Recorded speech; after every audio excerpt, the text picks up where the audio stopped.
দুর্গাপুরে গরু গাড়ি ভাঙচুর ও মারধরের ঘটনায় দুজনকে গ্রেপ্তার করল কোকোভেন থানার পুলিশ। ধৃতদের নাম দীপক দাস ও অনিশ ভট্টাচার্য।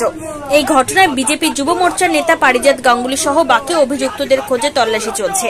শুক্রবার রাতে আসানসোলের এক সাংবাদিক বৈঠকে এই কথা জানিয়েছেন আসানসোল দুর্গাপুর পুলিশ কমিশনারেটের পুলিশ কমিশনার সুনীল কুমার চৌধুরী।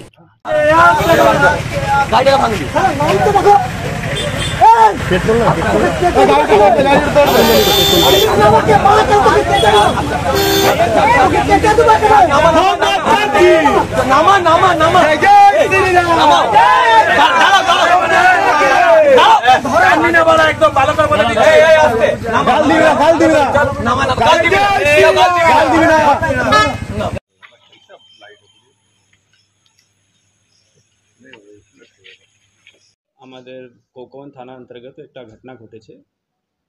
কিছু মুসলিম কমিউনিটির মাইনরিটি কমিউনিটির কিছু লোক বাঁকুড়ার আশুরিয়া হাট থেকে কিছু নিজের কৃষি কাজের জন্য ক্যাটলস একটা গাড়ি করে নিয়ে যাচ্ছিল।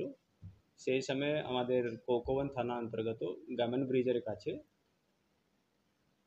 একজন পারিজাত গাঙ্গুলি, দীপক দাস এবং 15-20 অন্য লোক ওই গাড়িটাকে আটকায় এবং ওদেরকে সিভিয়ারলি মারধর করে গাড়িটাকে ড্যামেজ করে কিছু টাকা পয়সা ছিল ওদের কাছে সেটা ছিনতাই করে এবং ওর যেটা আপনারাও দেখেছেন একটা ভিডিও ভাইরাল হয়েছে কিভাবে ওদেরকে বেঁধে মারপিট করছে।